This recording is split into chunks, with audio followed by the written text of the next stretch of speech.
Yo, what is up guys, welcome to a new video and welcome to a new interview. Today we have here Sebastian Mateo to show us how he makes his songs and how he releases music on big labels like Review Recordings. So nothing else, remember to put down below in the comments who do you want to see in the next video and let's get to it. Hey, what's up Sebas, how are you, man? Oh, good. Well, just really quick, just to let my subscribers know, who are you, where are you from, and how old are you? So I'm a producer from Peru. I'm 21 years old and I've been making music for 7 years and my name is Sebastian Mateo. So you started around 2013, 14? Yeah, 2013 on December when I was 13 years old. Yeah, most of the producers nowadays started at the moment. The difference is that some were like 18 years old, like me at the moment, some were 14, some were 10. I think that's the moment that like EDM exploded and grow a lot. So everybody wanted to start making music, and also because as YouTube was there and all these things, it was a bit easier to understand how to do these things. Yeah, absolutely. Because maybe in 2010 was a lot more difficult to know how to produce. What's the genre that you mainly produce nowadays? Because I know that you started with Bigroom, or maybe not started, but like you grow with Bigroom. Yeah, so back in 2013 when I started, I intended to make some dubstep, but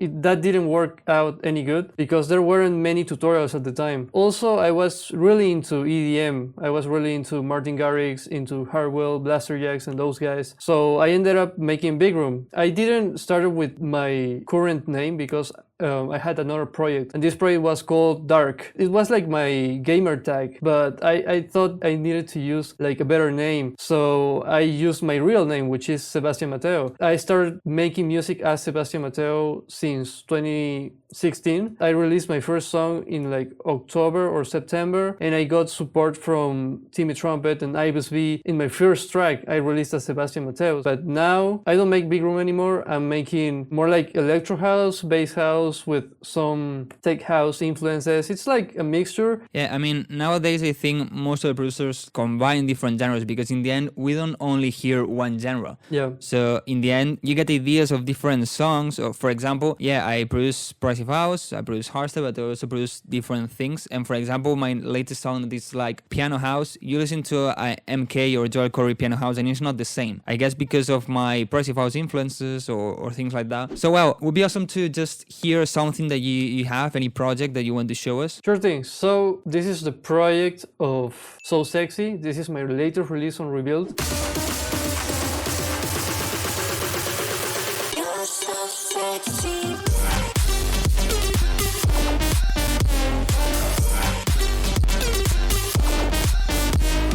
So I apologize for the lag. It's a bit laggy, but you get the idea. In some of your songs or in your latest releases, I realized that you have like with the kick, you have like a bass line that is maybe like an influence of Bigroom. Yeah, kind of. And let me show you how it is. Yeah, but it's like a kick with a bass, like if it was a Bigroom kick, something like that. Right, so. because as you can see here, the kick is here, but the bass is like a long note that is almost as long as a Bigroom kick. So that's why it kind of sounds like Bigroom in a way, but the presets I'm using make the difference between a bass house track and a Bigroom track, because this bass I have here, for example, is very distorted. It sounds like this.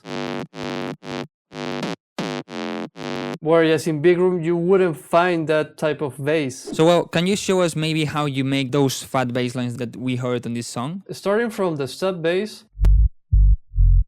It's just a sine wave, or is a distorted preset, or what is that? It's a preset from Serum. It is like a saw, actually. It has an EQ, just taking down all of the frequencies above 150 Hertz. Then I have a max bass, which is basically creating some new harmonics on the higher part of the sub bass. Then I have this R bass over here, which is basically boosting the root note of this sub bass. I also use that plugin, but most of the times I use that plugin, but just for kicks, not for sub bass. Yeah, I also use it on the kick, but I figured that also on the sub bass it works really good to boost it. Then I have another EQ, just doing the same as the other one, because this max bass and R bass will create some resonances above, sort of distortion. So with this EQ I'm getting rid of that. Then I have a limiter. So with the limiter what I do is basically make it all sound even. And then I have an LFO tool, which is basically trying to imitate the waveform of the kick so that it doesn't clash with it. Finally I have this this EQ, but this one is special because it has the linear phase medium mode on, and this is basically because I don't want to mess with the compression and the limitation, because if I were to have it on the average mode, it would mess up with that limiter. So my low end is not only based on the sub bass, of course, but also on this distorted bass that you guys heard before. And this one, what makes it special is the Camel Crusher. The Camel Crusher gives it all of this grittiness, and it is basically just using the British high gain. Yeah, sometimes I also use the Camel Crusher for my bass lines because sometimes it makes that gritty noise, distorted Right, noise. yeah. It sounds so good. And before the Camel Crusher, I have a utility. On this utility, what I did was making it a lot more mono, because this sound has a lot of stereo signal that I didn't want. After the Camel Crusher, I have the OTT, and on the OTT, what I basically did was setting the downward knob on 40% to make it stand out a little bit more. Then I have an EQ that I'm cutting out the frequencies I don't want from the low end that the sub bass is playing. I am reducing some of the high end because it would otherwise fight with my leads. Yeah, that's important. So you have to create some room, you know. Then a compressor, and then I have this other EQ, which is basically just doing a low cut. Then I have a couple kickstarts, and this is interesting. I have one kickstart here. This one is basically giving some space to the kick, and the other one that is here on top is kind of giving it that movement or flow that this bass has. Yeah, so basically you're making sure that the first click of the bass is not there, so this way the kick has the space. Right, exactly. And finally, again, I have a Pro Q3 on the linear phase medium mode. Well, so after the bassline would be awesome to maybe how do you process your leads, because your leads sound actually pretty unique. These kind of leads that you started to use in your latest releases with DJ Steve sound pretty unique and sound really clean, but at the same time sound fat and distorted. The process is very basic, I would say, and it is literally the same for each sound. The only thing that will change is the EQ, because of course each sound is different, but the process will be almost the same. So for example, this is the main plug.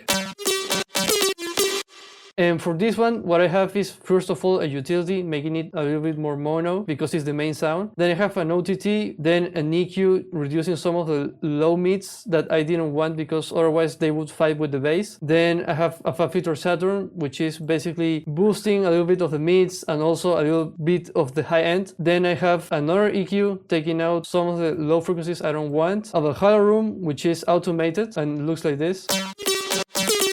So the mix and the depth are automated. Yeah, it's more or less what I always tell to my subscribers, that is to sighten the reverb, but basically use it more like a special effect, because it's like from 0 to the max. So it's that reverse sweep effects. After that Valhalla Room, I have a dimension expander. This one is really good. This one is kind of like an echo or a delay. I don't really know what it is, but it helps a lot to build up more wideness to your sound. And finally, I have more reverb because the Valhalla Room is off almost all the time except when the automation starts playing. So the Valhalla Room is like the effect to create this reverse feeling. Yeah. And the Ars Acoustic is like the main reverb. Exactly. Then the other plugs are basically the same processing, just that these ones are not with the Valhalla automation. But then if we go for the main lead, it sounds like this.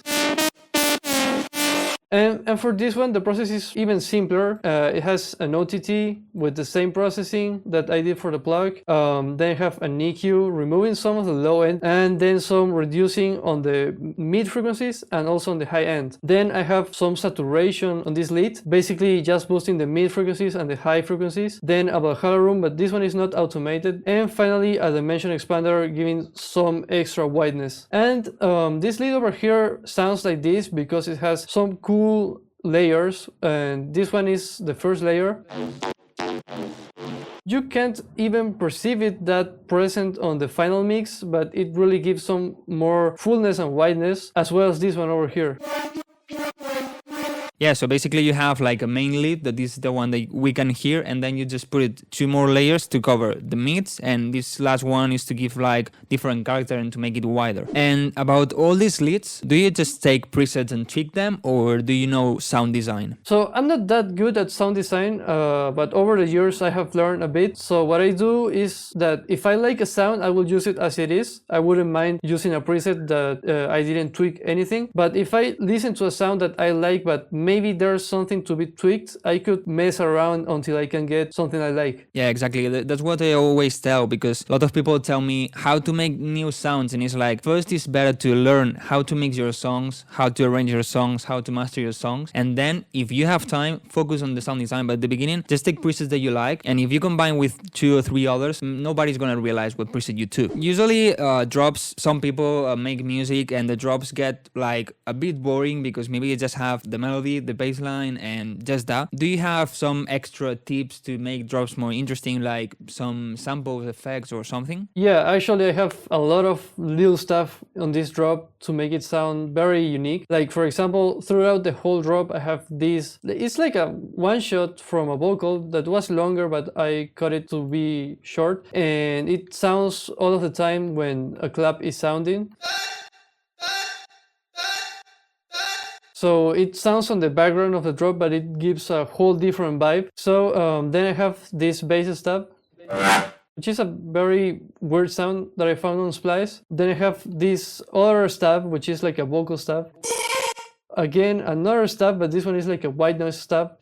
Yeah, so basically you created a new stab out of 3 different completely sounds. One is a stab, one is a vocal, and one is noise. Right. Then I have very basic sounds like this white noise over here, and crashes, and a laser, and even a vocal shot. All of them will sound on the background of the drop, but they will make it sound a lot more interesting. And on the 4th bar, I will have all of these sounds over here,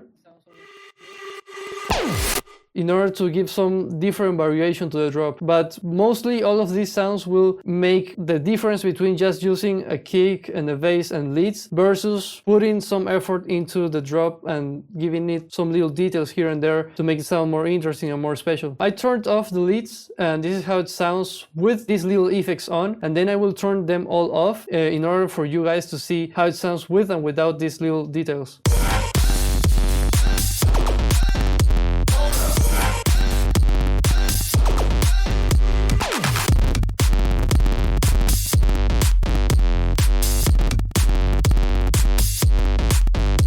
So it's a really big difference. Yeah, it sounds so empty now. So, well, I know that you have released a lot of songs on Revealed, and I'm sure the people that are watching this video would like to know, how can you release so many songs on Revealed? What do you think makes it unique to be able to release it there, or? So, to be honest, I had like some tough times trying to sign to Revealed, but I figured out that if you check what they are releasing and you try to incorporate all of that into your productions, you will be able to sign there. You kind of learn what the A&Rs there like. So I think that what they like, and don't take this like for granted, but I think that most of the A&Rs there like something that is simple, but it is also fresh. So you won't have to make like something super crazy, but I think that what will make it sign is that it is well mixed, well mastered, and also that has some little things that will make it sound more unique. So well, now I'm just gonna ask you some random questions, really quick ones, like this or that, okay? Okay. So what do you prefer, DJ or produce? Producer. Yeah, I like to make music more than DJing, but I also like DJing.